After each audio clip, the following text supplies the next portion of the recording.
मेरे शिव जी का आयोजन देखिएगा। मेरे शिव जी क्या क्या क्या करते हैं, कैसे कलयुग की सत्य घटना, कलयुग की सत्य घटना हम आपको त्रेता द्वापर सतयुग इनकी कथाएं नहीं सुना रहे हैं, हम आपको कलयुग की कथा सुना रहे हैं। कौन सी कथा?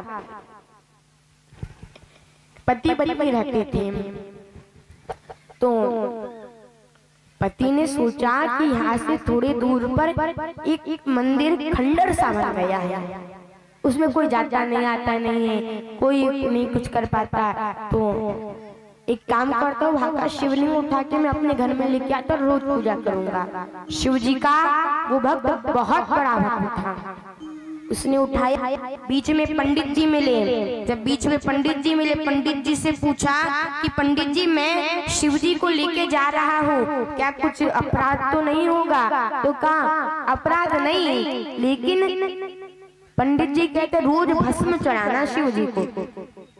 अब पंडित जी ने बोल दिया कि तुम रोज भस्म चढ़ाया करना और शिव जी की आरती करना। पंडित जी का मतलब ये था कि भस्म ना मिले तो आरती कर लिया करो, लेकिन उसने समझ लिया कि भस्म तो चढ़ाना ही पड़ेगा। उसने मंदिर रोज भस्म लाता और रोज भगवान को चढ़ाता। एक दिन बहुत पानी आया, सारी भस्म धुल गई, भस्म की दुकान बंद हो गई। अब बेचारा पूरा शहर बंद है, शमशान गया तो वहाँ पे सारी भस्म धुल के नीचे गिर चुकी है। अब वो भस्म के लिए सोचने लगा क्या करूं भस्म के लिए। वो घर पर आया, रोता रोता उसने सोचा आज पहली बार इतना मैं भगवान शिव पे भस्म नहीं चढ़ा पाया, कितना बड़ा मैंने अपराध कर दिया, क्या करूं मैं, क्या करूं ऐसा कि भगवान को भस्म मिले। बहुत रोने लगा, पत्नी से सहा नहीं गया। उसने कहा एक काम करो, पानी रुक गया है, तुम लकड़ियां लेकर आओ। उसने लकड़ियां लाई और पत्नी ने कहा देखो मैं तुम्हें कसम देती तुम कुछ बोलोगे नहीं। और वो खुद लकड़ियों की चिता पे आके बैठ गए। कलयुग की सत्य घटना है, हजारों वर्ष पुरानी नहीं, अभी की घटना है। वो चिता पे जाकर लेट गई। पति ने कहा बावरी हो गई है, चिता पे को ये लकड़ियों पे तू क्यों लेट गई? तो कहा तुम मुझे जला दो, बस मैं तैयार होगी और शिव जी पे चढ़ा देना। अरे पति कहता पागल हो गई है क्या, तुझे मैं मारूंगा। पत्नी ने कहा देखो शिव जी को भस्म चढ़ाना चाहते हो? तो कहा हाँ, तो जलाओ। अब बेचारा पति क्या करता, एक तरफ शिव जी थे, एक तरफ पत्नी थे, आग लगा दी। वो जिंदा पत्नी को पति ने जला दिया।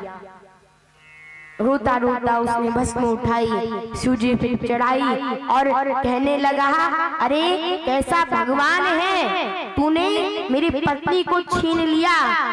लोग कहते हैं ना कि सुख मिलता है तेरे दरवाजे पे, तुझे भस्म चढ़ाने के चक्कर में मुझे कितना दुख हो रहा है। वो बैठा बैठा पत्नी का चिंतन कर रहा, भगवान को कोस रहा, कह रहा है आज मेरी पत्नी वापस नहीं आई तो मान लूंगा शंकर कोई नहीं होता। भगवान शंकर को भक्त का दुख देखा नहीं गया। जो चिता पे पत्नी जली थी वही चिता से पत्नी वापस आ गई। ये मेरे शिव जी ने कृपा करी। देखा अरे ये मेरा शिव है जिसने भस्म से पत्नी को वापस कराया था। इससे समझ में आता है पूरी दुनिया में चाहे दुख आ जाए तो शिव जी को कुछ नहीं होता, लेकिन भक्त पे थोड़ी सी भी आँच आ जाए तो शिव जी विनाशकारी रूप धारण कर लेते हैं। मेरे शिव को भक्त का क्रोध देखा नहीं जाता है।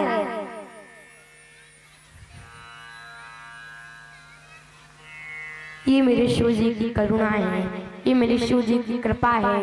आज भी अयोध्या में रमन लाल जी विराजमान हैं। एक मंदिर है रमन लाल जी का, वहां पर भगवान को हाथों में मेहंदी लगाते हैं, हाथों में भगवान को क्या लगाते हैं, मेहंदी। और भगवान के हाथ वहां पर नीले हैं, पूरा शरीर स्वर्ण का वर्ण सफेद रंग का, पूरा हाथ ही नीले है। तो पूछा है नीले क्यों है, तो कहा कि एक भक्त था जो भक्त भगवान के पास आता और भगवान से कहता, प्रभु आप मेरे छोटे भैया हो और मैं बड़ा भैया हूँ तुम्हारा।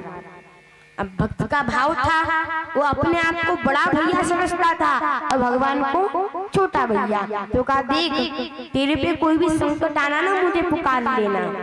सब उस पे हंसते, अरे भगवान को तो ऐसा कहता है। उस संत थे, उनका भाव था। एक दिन की बात है, पुजारी जी के बेटे को रोग लग गया, शरीर का रोग, चमड़ी का रोग लगा।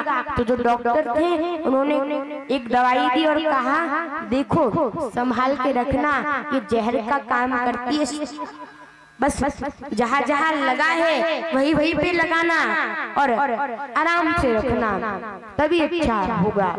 तो उन्होंने वो जो डब्बी थी उसको अलमारी के ऊपर रखा और जो रमन लाल जी को रोज दूध पिलाते थे उसको भी वहीं पर ही रख दिया।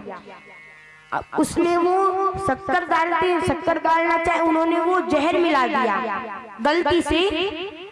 जो दवाई जो उन्होंने दी थी, जो जहर का काम, जहर से सारे शरीर के रोगों को मिटाता थी, उसको दूध में डाल दिया। रात का समय था तो दिखाई नहीं दिया, भगवान को पिलाया। और आज भी वहाँ पे भगवान भोजन करते हैं, ये प्रमाण है अयोध्या में। आप जाकर देखना रमन लाल जी के मंदिर में आज भी भोजन मिलता है वहाँ पर झूठा। तो पिला दिया, भगवान ने दूध पिया, धीरे धीरे पूरा शरीर नीला होने लगा। सोचने लगे भगवान किसको बुलाऊं मैं, किसको बुलाऊं। याद आया कोई मुझे बड़ा भैया कहता था, वो संत जी के पास, अरे भाई बड़े भैया मुझे पूरा शरीर लाल हो रहा है। उन्होंने देखा, पुजारी जी को जगाया, सबको जगाया। मंदिर में भगवान को मूर्ति पूरी नीली हो गई थी। तो भगवान ने कहा, भगवान कहते, पुजारी जी कहते कैसे अच्छा होगा, तो भगवान कहते हैं कि उसी जहर को दूध में मिला के सभी भक्त लोग पी जाओ तो मैं अच्छा होने लग जाऊंगा।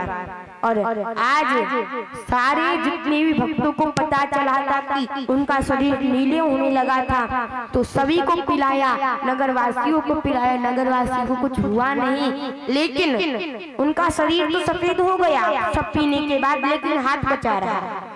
अब हाथ क्यों बचा रहा, तो पूछा हाथ से नीला रहा। तो कहा कढ़ाई में थोड़ा थोड़ा खाना बच जाता है ना, कढ़ाई में लगा हुआ, तो वो लगा हुआ दूध बचा हुआ है, उसका जहर है। तो बड़े जो कहते थे ना कि मैं तुम्हारा बड़ा भाई हूँ, वो संत जी कहते मैं पी लूंगा। तो कहा रुको रुको रुको, तुम मत पियो। कलयुग में जो लोग कहेंगे कि भगवान नहीं होते, उनके लिए प्रमाण है कि मेरे बड़े भैया ने मुझे सफेद रंग प्रदान किया था। आज भी अयोध्या में, आज भी आप जाकर देखना, ये प्रमाण है।